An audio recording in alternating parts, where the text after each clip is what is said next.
Praise the lord. ఈరోజు మనం కీర్తనలో 27వ కీర్తన గురించి ధ్యానించుకుందాము. ఈ కీర్తన దావీదు కుమారుడైన అబ్షలోము తన తండ్రి సింహాసనాన్ని ఆక్రమించుకోవాలని చూసినప్పుడు, తన కుట్రతో తన తండ్రి యొక్క సింహాసనాన్ని ఆక్రమించుకోవాలనుకున్నప్పుడు దావీదు రాజుగారు పారిపోతూ తనకు జరిగిన అన్యాయం గురించి దేవుని సన్నిధిలో తన ప్రార్థించినటువంటి కీర్తన. ఇది దావీదు గారు యొక్క ప్రార్థన అన్నమాట. ఇది ఒక శక్తివంతమైన ప్రార్థన. 27వ కీర్తన ఇది ఒక శక్తివంతమైన ప్రార్థన. ఇది దావీదు గారి ప్రార్థన అన్నమాట. ఇందులో మొత్తం 14 వచనాలు ఉన్నాయి. 27వ కీర్తనలో మొత్తం 14 వచనాలు ఉన్నాయి.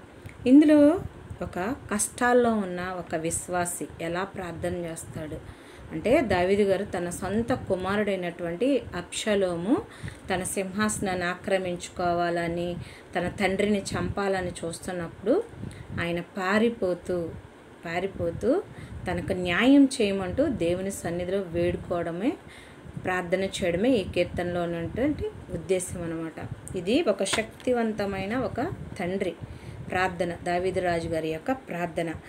మరి ఈ కీర్తన ఏంటంటే, ఒక కష్టాల్లో ఉన్న ఒక వ్యక్తి, అది దావీదు రాజు గారు అయిన ఉండొచ్చు, మనలాంటి వాళ్ళు ఎవరైనా ఉండొచ్చు. అలాగా దావీదు రాజు గారి ప్రార్థన ఎంత గొప్పదో చూడండి. కష్టాల్లో ఉన్న ఒక విశ్వాసి దేవునిపై ఎలా ఆధారపడతాడు అంటే, కష్టం వచ్చింది, తన రాజ్యాన్ని ఆక్రమించుకోవాలని తనను చంపజూసినటువంటి మరి పరిస్థితులు ఎదురైనప్పుడు, మరి ఒక విశ్వాసి, దేవుని నమ్మిన ఒక విశ్వాసిగా మరి ఎలా ఆధారపడాలి, మరి దేవునిపై ఎలా నమ్మకం ఉంచుకోవాలి, ఆ కష్ట సమయంలో దేవునిపై ఎలా నమ్మకం ఉంచుకోవాలి, మరి దేవుని నుండి ఎలా ధైర్యము మరి రక్షణ ఎలా తను పొందుకోవాలి అన్నది మరి తెలియజేసే శక్తివంతమైన ప్రార్థన ఇది 27వ మరి కీర్తన.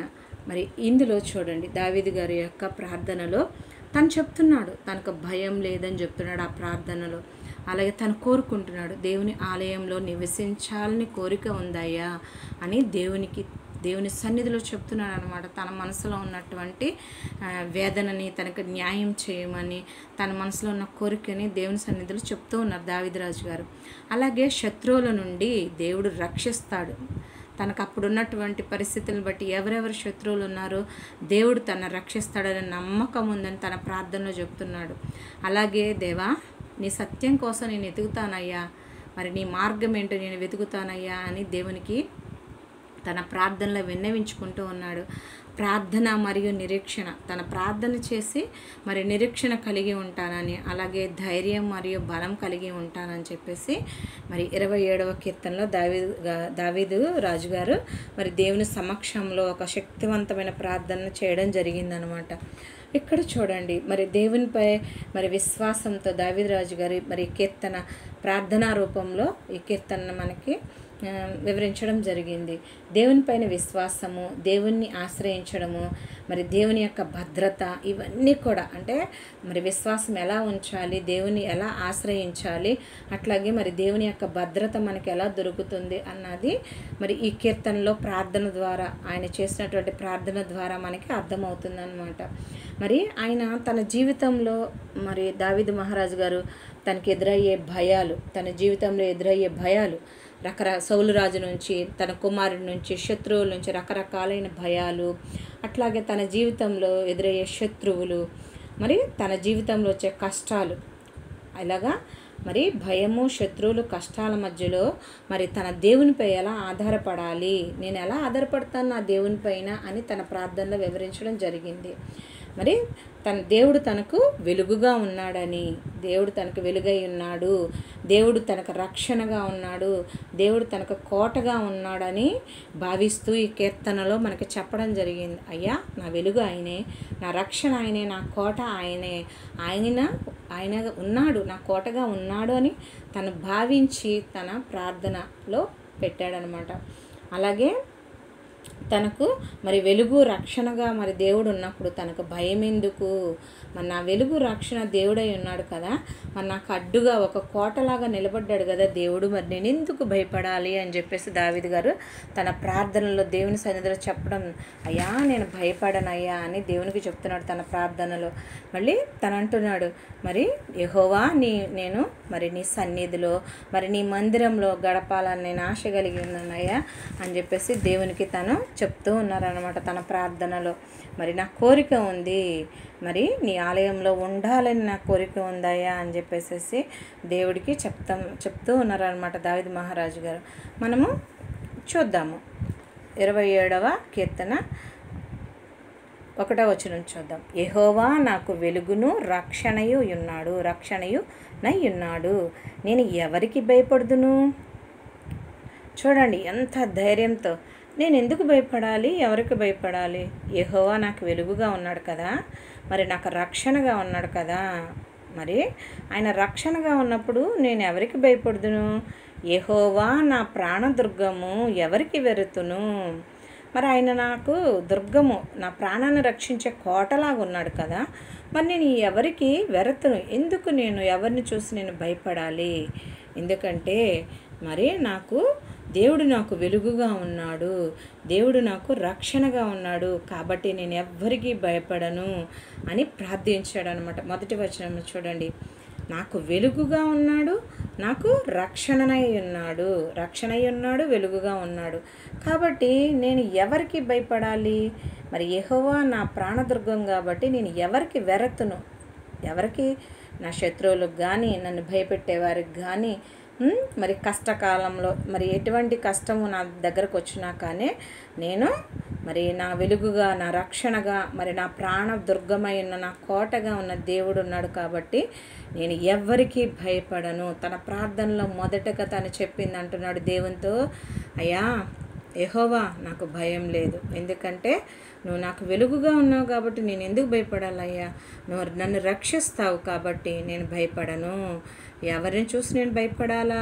నువ్వు నాకు కోటగా ఉన్నావయ్యా, నా ప్రాణానికి దుర్గముగా ఉన్నావు అని దేవుణ్ణి ప్రార్థిస్తున్నాడు.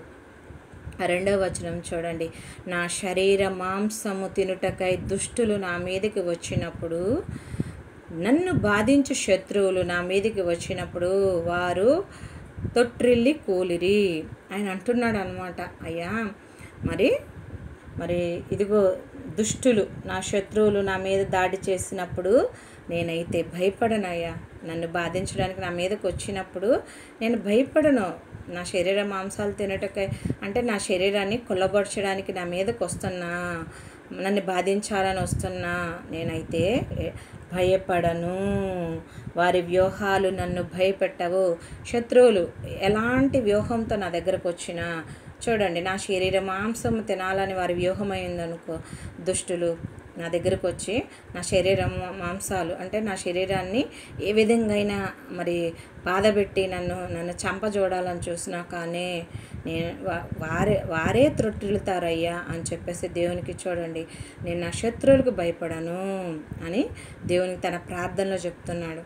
3వ వచనం చూడండి, నాతో యుద్ధము చేయుటకు దండు దిగినను నా హృదయం భయపడదు.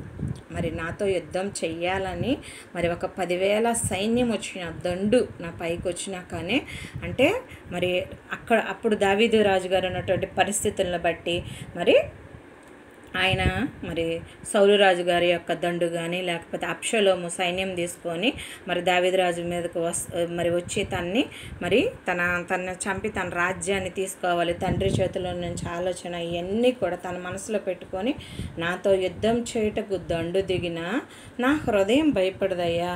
మరి యుద్ధం చేయాలని వచ్చినా కానీ వారు నా పైబడినా నా హృదయం భయపడదు, నా హృదయం ధైర్యంగా ఉంటుంది.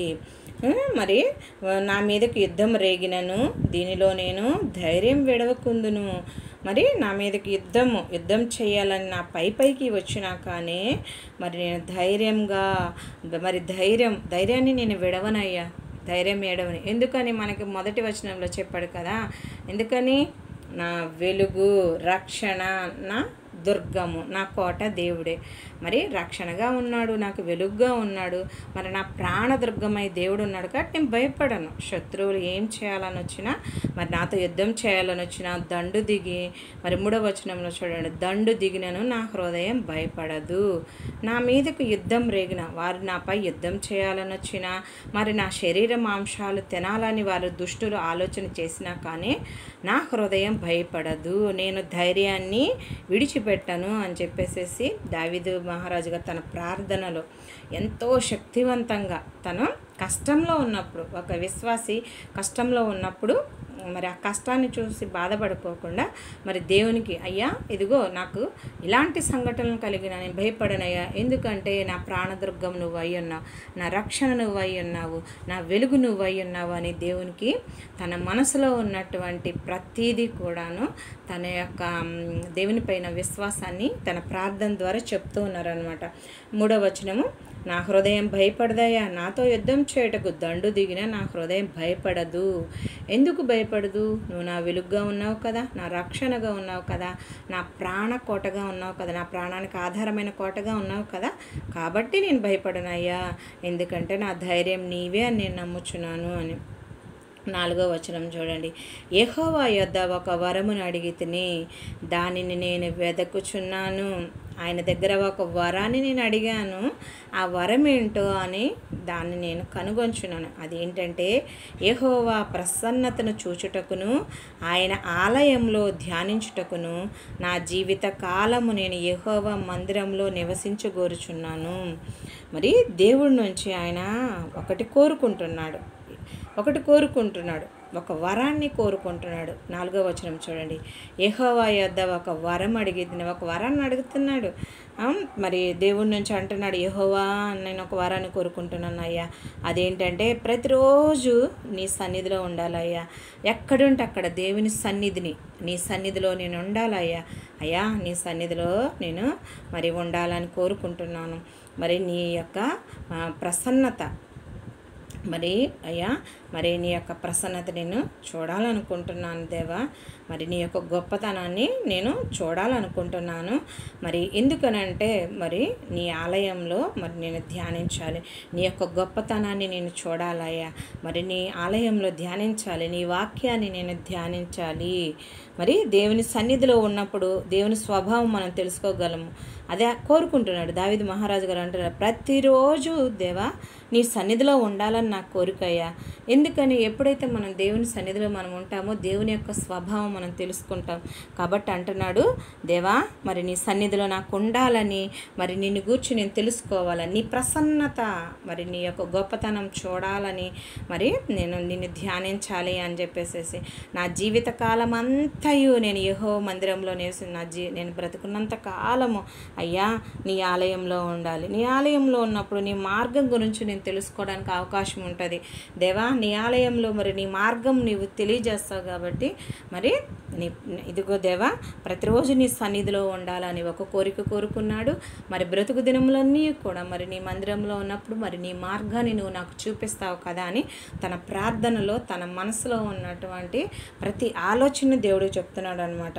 మళ్ళీ ఒకసారి చూద్దాము. యెహోవా యొద్ద ఒక వరమును అడిగితిని, దానిని నేను వెదకుచున్నాను. అంటే తన అడిగిన వరము, తన దేవుని అడిగింది తను విడిచిపెట్టట్లేదు, వెతుకుతున్నానయ్యా, నేను ఏ వరమైతే నిన్ను అడిగానో దాన్ని వెతుకుచున్నాను, నీ సన్నిధిలో ఉండాలని నేను అనుకుంటున్నాను. నా బ్రతుకంతా కూడాను నీ ఆలయంలో మరి నీవు నీ మార్గం నాకు చూపిస్తావు కాబట్టి ఈ వరాన్ని నేను అడుగుతున్నాను, దాన్ని నేను వెతుకుచున్నాను అని దేవునికి చెప్తున్నాడు అనమాట. అలాగే ఆపత్కాలమున 5వ వచనం, ఆపత్కాలమున మరి ఆయన తన పర్ణశాలలో నన్ను దాచును. నాకెప్పుడైనా అపాయం వచ్చినప్పుడు, దేవా నాకు అపాయం వచ్చినప్పుడు నీ పర్ణశాల, నీ యొక్క నివాసం ఉంది చూసావా, నన్ను దాచుతావయ్యా, నీ నివాసంలో నన్ను దాచుతావు. అట్లాగే తన గుడారం మాటను నన్ను దాచును. దేవా నువ్వే కదా నన్ను దాచిపెట్టేది, నీ గుడారంలో అయ్యా నీవెక్కడ నివాసం ఉంటావో అదే నివాసము, అదే నీ గుడారము, అక్కడ నన్ను దాచిపెడతావయ్యా. నాకు ఎప్పుడైనా మరి కష్ట సమయం వచ్చిందనుకో దేవా, మరి నీ గుడారంలో నన్ను దాచిపెడతావు కదయ్యా, నాకు ఇబ్బందులు వచ్చినప్పుడు అయ్యా మరి నువ్వు భద్రత ఇస్తావు కదా దేవా అని చెప్పేసేసి తను దేవునికి తనకి తన విశ్వాసంతో ఆయన ప్రార్థిస్తున్నాడు. మళ్ళీ నిరీక్షణతో చూడు దేవా, మనకి ఇలా ఆపత్కాలము వచ్చినప్పుడు మరి నీ పర్ణశాలలో నన్ను దాచుకుంటావు. దేవునికి చెప్తున్నాడు, తన కష్టం వచ్చింది తన పర్ణశాలలో దాస్తాడు. తన నిరీక్షణ ప్రార్థిస్తున్నాడు, ఎదురు చూస్తున్నాడు, అది జరిగిద్ది అని దేవుని పట్ల నమ్మకంతో ఉన్నాడు అన్నమాట. అట్లాగే ఆయన ఆపత్కాలమున తన పర్ణశాలలో నన్ను దాచును, తన గుడారము మాటున నన్ను దాచును. గుడారంలో దాస్తాడు ఆయన, పరిశుద్ధ నివాస స్థలము పర్ణశాలలో నన్ను దాస్తాడు. ఆపత్కాలం నాకు ఇబ్బంది కలిగినప్పుడు, నా జీవితంలో కష్టము ఎప్పుడైతే నాకు వస్తుందో ఆ కష్ట సమయంలో దేవుడు నన్ను ఆయన గుడారంలో దాచిపెడతాడు. దేవా, నువ్వే నన్ను దాచిపెడతావయ్యా నా ఇబ్బందులో, నా కష్టాలని మరి దావీదు గారు ఒక శక్తివంతమైన ప్రార్థన చేస్తున్నాడు. ఇప్పుడు నన్ను చుట్టుకొని ఉన్న నా శత్రువుల కంటే ఎత్తుగా నా తల ఎత్తున్నా అయ్యా. నా చుట్టూ ఉన్నారే నా శత్రువులు, నన్ను చుట్టుకొని, నా చుట్టూ ఎందరో నా శత్రువులు ఉన్నారు కదయ్యా అంటే అప్పుడు దావీదు మహారాజుకి అప్పుడు తనకున్న పరిస్థితుల్లో ఉన్నటువంటి శత్రువులు ఆయన ఒక్కడే, కానీ మరి ఆయన మీద ఎందరో శత్రువులు. తన సొంత కుటుంబంలో తన కుమారుడైనటువంటి అబ్షలోమే తన మీద తిరుగుబాటు చేసే అంత శత్రువులు ఉన్నారనమాట. అందుకే ఆయన అంటున్నాడు, ఆశ్రయం దుర్గం మీద నన్ను ఎక్కించుము. తను అడుగుతున్నాడు, అయ్యా నీ ఆశ్రయ దుర్గం మీద నన్ను ఎక్కించు. ఇప్పుడు నన్ను చుట్టుకొని నా శత్రువులకు కంటే ఎత్తుగా నా తల ఎత్తబడను. నీ ఆశ్రయం దుర్గం మీద నన్ను నిలబెట్టినప్పుడు దేవా, నీ ఆశ్రయం అనే దుర్గం ఉందే, నీ ఆశ్రయము అనే కోట ఉంది కదా, ఆ కోట పైన నన్ను నిలబెట్టినప్పుడు మరి నా చుట్టుకొని నా శత్రువుల కంటే, అంటే ఎంత బలమైన శత్రువులు ఉన్నా కానీ నువ్వు ఆశ్రయదుర్గం అనే కోట మీద నన్ను నిలబెట్టినప్పుడు అయ్యా వారందరికంటే మరి ఎత్తైన స్థలములో నిలబెట్టి నన్ను కాపాడుతావు కదా అని చెప్పేసి దేవుడిని, అంటే నీవు ఆశ్రయ దుర్గంలో మరి నన్ను ఎక్కించినప్పుడు, నీ ఆశ్రయమైన దుర్గము మీద మరి నా పాదాలను నిలబెట్టినప్పుడు ప్రభువా, నాకు ఆశ్రయం నువ్వు కల్పించినప్పుడు ఎంతమంది శత్రువులు నన్ను చుట్టుముట్టినా కానీ మరి నా శత్రువుల కంటే ఎత్తైన స్థానంలో నన్ను ఉంచి నా తల ఎత్తువాడుగా చేసేవాడు అయ్యా అని దేవుని ప్రార్థిస్తున్నాడు. ఎక్కడ చూడండి 6వ వచనమే, ఆయన గుడారములో నేను ఉత్సాహధ్వని చేయుచు బలులు అర్పించదను.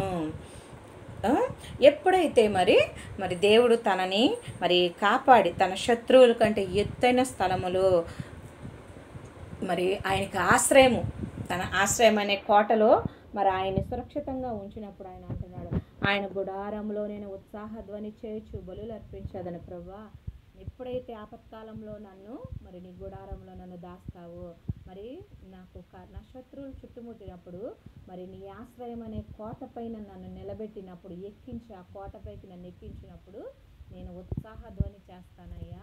మరి ఉత్సాహంతో సంతోషంగా మరి నీకు బలులు అర్పిస్తానయ్యా, మరి నీకు బలులు అర్పిస్తాను.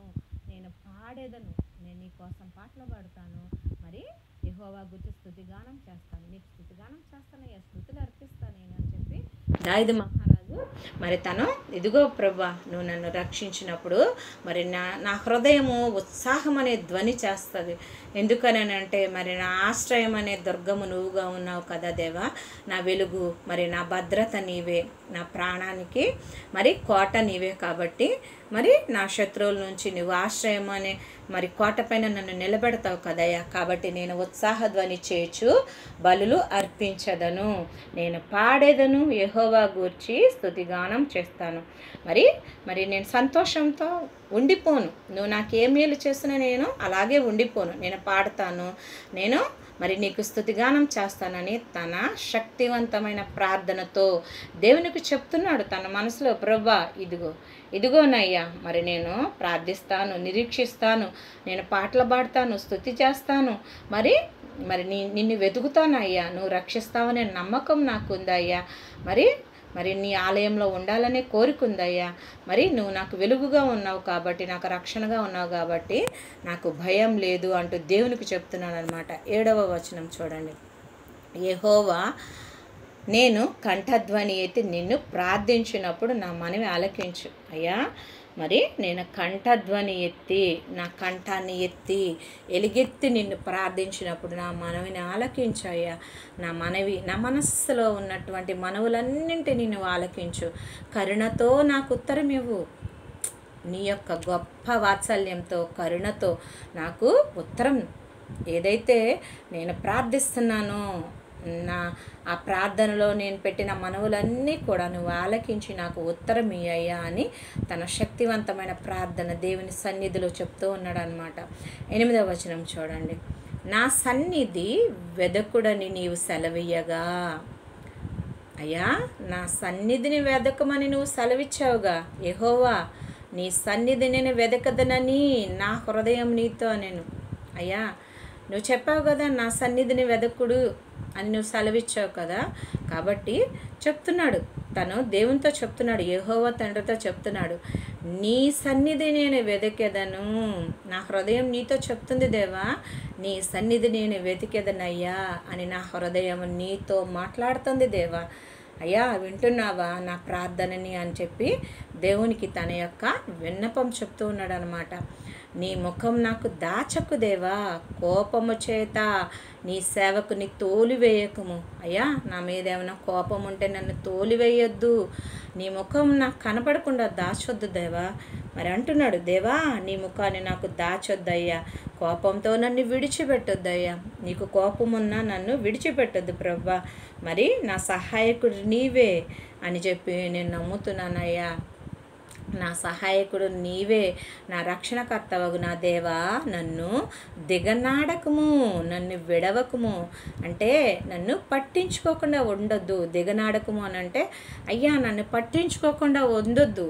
నేను ఒక దావీదు అనే వ్యక్తిని ఒక రాజుని నేనున్నాను. నన్ను దిగనాడొద్దయ్యా, పట్టించుకోకుండా ఉండొద్దయ్యా. ఎందుకు అని అంటే నాయన, మరి నీకు ఇష్టం లేని పనులు చేసినా కానీ అయ్యా కోపము చేత నన్ను త్రోలివేయవద్దు. నీ ముఖము నాకు దాచొద్దు దేవా. యెహోవా దేవా, నీ ముఖమును నాకు దాచకము. మరి కోపము చేత నన్ను తోలివేయొద్దు, నీ నుంచి దూరంగా వెళ్ళిపోమన్నది చెప్పొద్దు. ఎందుకంటే నా రక్షణకర్త నీవే, నా సహాయకుడు నీవే అని నేను నమ్ముతున్నాను. కాబట్టి నన్ను దిగనాడకము, నన్ను విడవకము. అంటే దేవుణ్ణి వేడుకుంటున్నాడు. నేను స్తుతిస్తానని చెప్తున్నాడు, నేను భయపడనని చెప్తున్నాడు. నాకు ఒక ఆశ ఉందయ్యా, అయ్యా నీ సన్నిధిలో ఉండాలని, నీ ఆలయంలో ఉండి నీ మార్గం తెలుసుకోవాలని ఆశ ఉందయ్యా. మరి నీ మార్గం సత్యం కాబట్టి అది వెతకాలని ఆశ ఉందయ్యా. మరి నాకు శత్రువులు భయం ఉన్నప్పుడు మరి నువ్వు రక్షిస్తావనే నమ్మకం కూడా నాకు ఉందయ్యా అని దేవునితో చూడండి ఎంత చక్కని మాటలు. అందుకని ఇది ఒక శక్తివంతమైన ప్రార్థన. నీ ముఖము నాకు దాచకము, కోపము చేత నీ సేవకుని తోలివేయకము. నా సహాయకుడు నీవేనయ్యా, నా రక్షణకర్తవగు నా దేవా, నన్ను దిగనాడకము. అంటే నన్ను పట్టించుకోకుండా నువ్వు ఉండొద్దయ్యా, నన్ను పట్టించుకో అని దేవుని అడుగుతున్నాడు దావీదు మహారాజు గారు. నన్ను విడవకము, నన్ను పట్టించుకో దేవా, నన్ను విడవకుండా ఉండయ్యా అని చెప్పేసి తన ప్రార్థనలో దేవుణ్ణి బ్రతిమలాడుకుంటూ ఉన్నాడు. నా తల్లిదండ్రులు నన్ను విడచినను యెహోవా నన్ను చేరదీయును. అయ్యా, నా తల్లిదండ్రులు నన్ను విడిచినను యెహోవా నువ్వు నన్ను చేరదీస్తావు. నాకు తెలుసు, నాకు నమ్మకం ఉంది. ఎందుకంటే దేవా నువ్వే. మరి దేవుని మాట మీద మరి దావీదు రాజు గారికి ఎంత నమ్మకమో చూడండి. తల్లిదండ్రులని విడిచిన మరి అక్కడ మరి ఇప్పుడు మనం ఇక్కడ ఈ యొక్క కీర్తనలో మరి అబ్షలోము మరి తండ్రికి అన్యాయం చేయడానికి వస్తున్నాడు కాబట్టి మరి న్యాయం చేయదేవా అని దేవుని సన్నిధిలో ప్రార్థిస్తున్నాడు. శక్తివంతమైన ప్రార్థనగా దీన్ని మనము చెప్పుకోవచ్చు అనమాట. నా తల్లిదండ్రులు నన్ను విడిచినను యెహోవా నన్ను చేరదీయును. యెహోవా నీ మార్గమును నాకు బోధింపు. నా కొరకు పొంచిన వారిని చూచి సరళమైన మార్గమును నన్ను నడిపింపు. చూడండి ఎంత చక్కగా దేవుని అడుగుతున్నాడు. అయ్యా నీ మార్గం నాకు బోధించు అయ్యా తండ్రి, నీ మార్గం నాకు బోధించు, నా సహాయకుడిగా ఉండు, నన్ను సరైన మార్గంలో నడిపించు దేవా అంటున్నాడు. సరైన మార్గం, సరళమైన మార్గము. చూడండి, సరళమైన మార్గంలో నన్ను నడిపించు అయ్యా.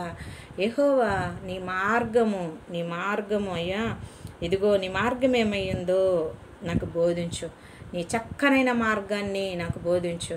మరి నా కొరకు పొంచి ఉన్నవారు అంటే నా శత్రువులు మరి నా కోసం పొంచి ఉన్నారు, ఎక్కడ నన్ను చంపుదమా అని నా కొరకు పొంచి ఉన్నారు కదా. మరి నాకు సహాయకుడిగా నువ్వు ఉండి నన్ను సరైన మార్గంలో వారు పొంచి ఉన్నారు కాబట్టి మరి ఆ సమయంలో నువ్వు నాకు సహాయం చేసి సరళమైన మార్గంలో నన్ను నడిపించు. మరి అటువంటి సమయంలో మరి నాకు సహాయం చేసి ఒక మంచి మార్గంలో నన్ను నడిపించే దేవుడు నువ్వే కదా అని చెప్పేసి మరి నీ మార్గం నాకు బోధించు. ఎందుకనంటే నేను ఏ మార్గంలో వెళ్ళాలో నాకు తెలియనప్పుడు మరి నా శత్రువులు నా కోసం పొంచి ఉన్నప్పుడు మరి నీ మంచి మార్గంలో నన్ను నడిపించు దేవా అని అడుగుతున్నాడు. చూడండి, మనందరికీ కూడాను మన కష్ట సమయంలో ఒక విశ్వాసి, కష్టాల్లో ఒక విశ్వాసి దేవునిపై ఎలా ఆధారపడాలి, దేవునిపై ఎలా నమ్మకం ఉంచుకోవాలో. ఎలా నమ్మకం ఉంచుకోవాలి? ఆయన ఒక ఆశ్రయంగా మనకున్నాడని చెప్పేసి మనం నమ్మకం ఉంచుకోవాలి. ఆయన వెలుగు రక్షణగా ఉన్నాడు, అలాగే ప్రాణదుర్గంగా ఉన్నాడు.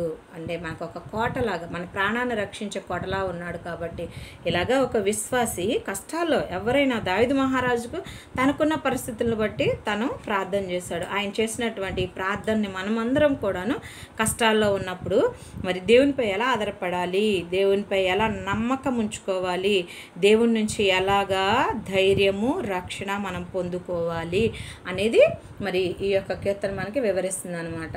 మరి అబద్ధ సాక్షులను క్రూరత్వం వెళ్ళగొక్కున్న వారు నా మీద లేచి ఉన్నారు. అయ్యా, దుష్టులు, అబద్ధికులు, క్రూరులు ఆ రోజు దావీదు మహారాజుకి తన చుట్టూ ఉన్న పరిస్థితులను బట్టి ఆయన అంటున్నాడు, అబద్ధ సాక్షులు ఆయన మీద అబద్ధంగా సాక్ష్యం చెప్పి క్రూరత్వం కలిగి క్రూరత్వాన్ని వెళ్ళగొక్కుచున్నవారు నా మీదకి లేచి ఉన్నారయ్యా. నా విరోధులు ఇచ్చకు నన్ను అప్పగించొద్దు. వాళ్ళ కోరిక ఏమై ఉందో, ఇచ్చ అంటే కోరిక, నా విరోధుల యొక్క ఇచ్చకు నన్ను అప్పగించొద్దు దేవా.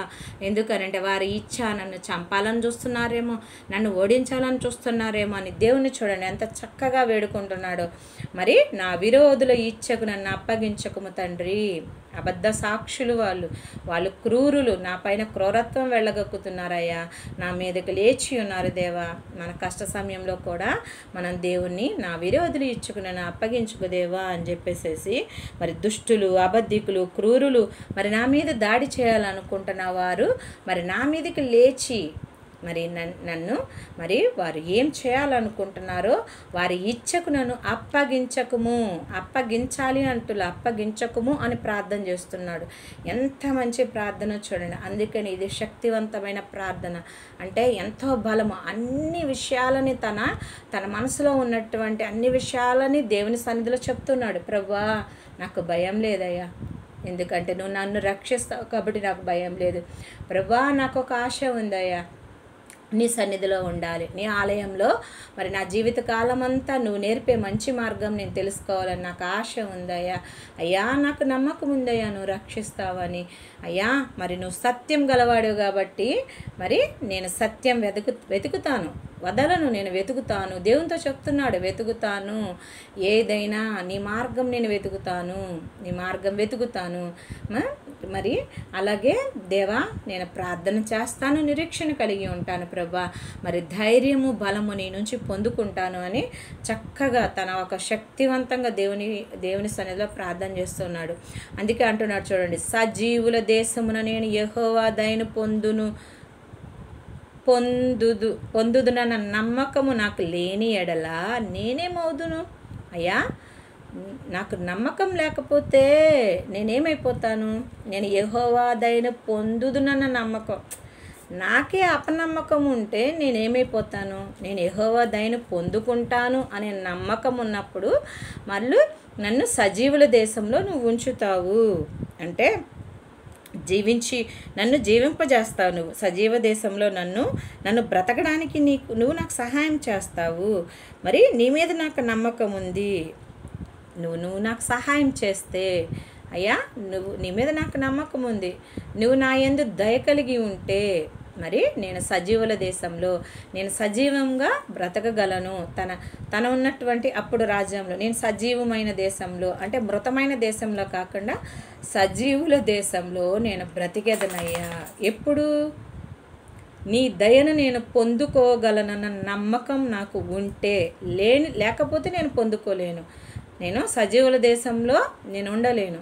ఎప్పుడైతే నువ్వు నాకు దయను చూపిస్తావు అనే నమ్మకం నాకు ఉంటే అయ్యా మరి నేను సజీవుల దేశంలో ఉండగలను.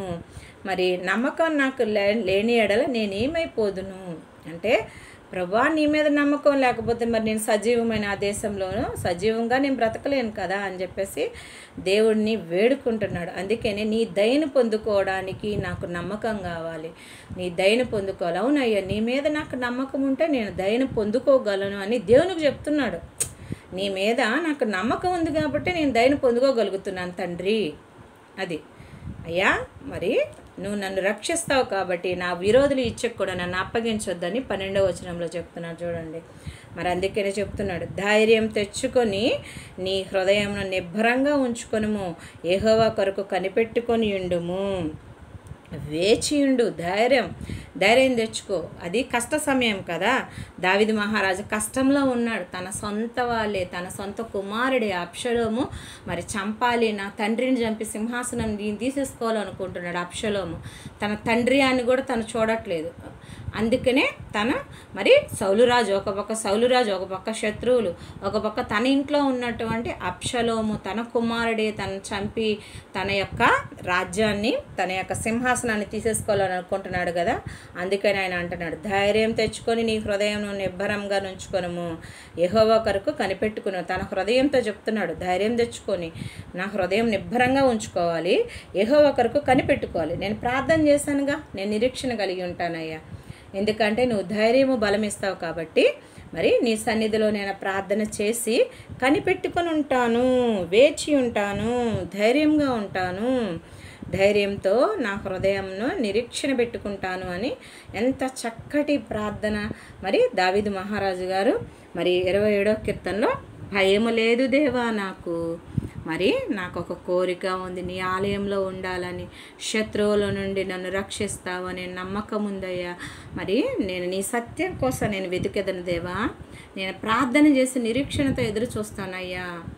నేను ఎదురు చూస్తాను, నీ యొక్క దయ కోసం చూస్తాను, అట్లాగే నీ యొక్క మంచి మార్గము నాకు బోధిస్తావని చెప్పేసేసి నన్ను నడిపిస్తావని ఇవన్నీ కూడా నేను నిరీక్షణ కలిగి ఉంటాను అయ్యా.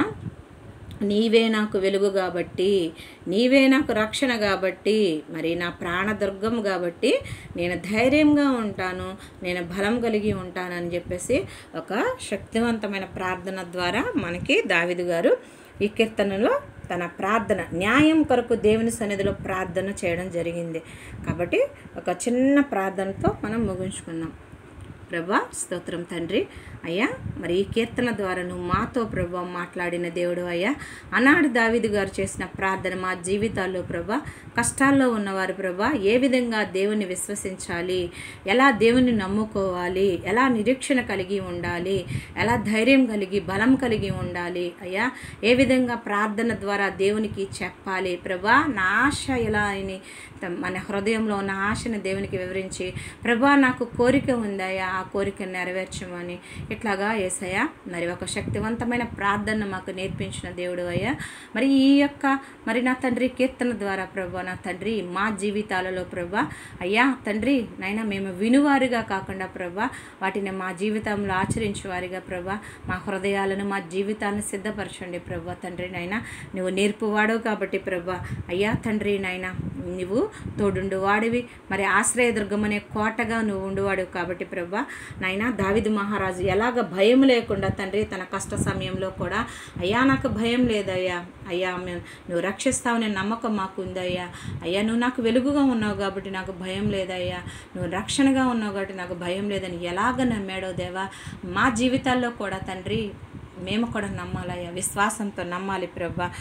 దావీద్ మహారాజు ఎలా ఆధారపడ్డాడో ప్రభా మేము ఆధారపడాలి, మరి ఎలా నమ్మకంగా బ్రతకాలి దేవుని పట్ల అని మేము కూడా ఆయనను చూసి మేము నేర్చుకోవాలని తండ్రి అయ్యా.